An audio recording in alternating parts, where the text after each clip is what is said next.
10, 9, 8, 7, 6, 5, 4, 3, 2, 1, 0.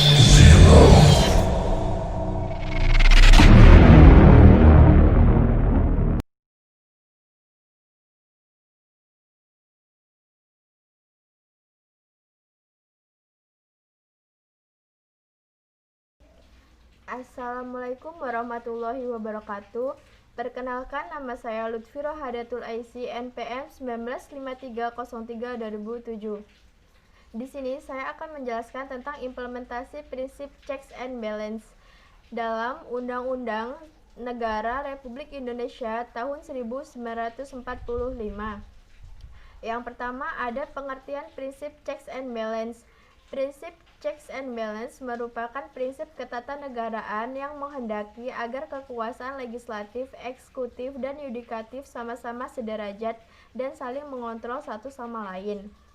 Implementasi prinsip checks and balance dalam Undang-Undang Negara Republik Indonesia tahun 1945 seperti antara badan legislatif dan eksekutif. Contohnya yaitu DPR dan Presiden, yang dimana DPR berhak menetapkan undang-undang dengan persetujuan Presiden. Hal ini terdapat dalam pasal ayat 20 ayat 2 yang berbunyi setiap rancangan undang-undang dibahas oleh DPR dan Presiden untuk mendapat persetujuan bersama. DPR juga menyusun dan menetapkan anggaran pendapatan dan belanja negara melalui undang-undang. Hal ini terdapat dalam pasal 23 ayat 2 yang berbunyi rancangan UU APBN diajukan oleh Presiden untuk dibahas bersama DPR dengan memperhatikan pertimbangan DPD. Presiden memberi amnesti dan abolisi dengan memperhatikan pertimbangan DPR. Hal ini terdapat dalam pasal 14 ayat 2. Artinya bahwa kewenangan Presiden dalam membuat keputusan terkait dengan abolisi dan amnesti harus memperhatikan pertimbangan Dewan Perwakilan Rakyat. Presiden mengangkat duta dan konsul yang terdapat dalam pasal 13 ayat 1, 2, dan 3. Ayat pertama berbunyi Presiden mengangkat duta dan konsul. Ayat kedua berbunyi dalam hal mengangkat duta, Presiden memperhatikan pertimbangan DPR.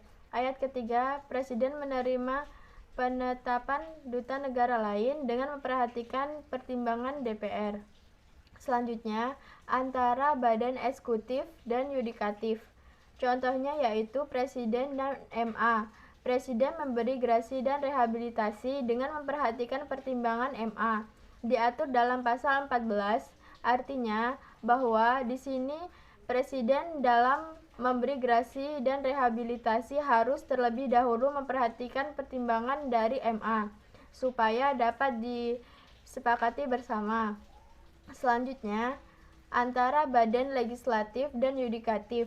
Contohnya yaitu DPR dan MK, di mana bekerja sama untuk memberhentikan presiden atau wakil presiden. Diatur dalam pasal 7B dan 24C.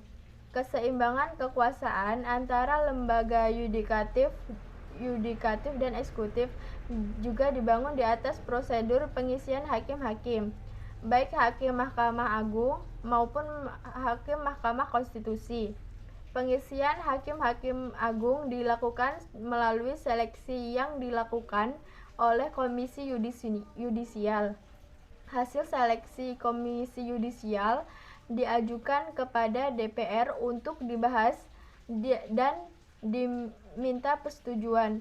Calon-calon yang telah disetujui oleh DPR diangkat menjadi hakim agung melalui keputusan Presiden.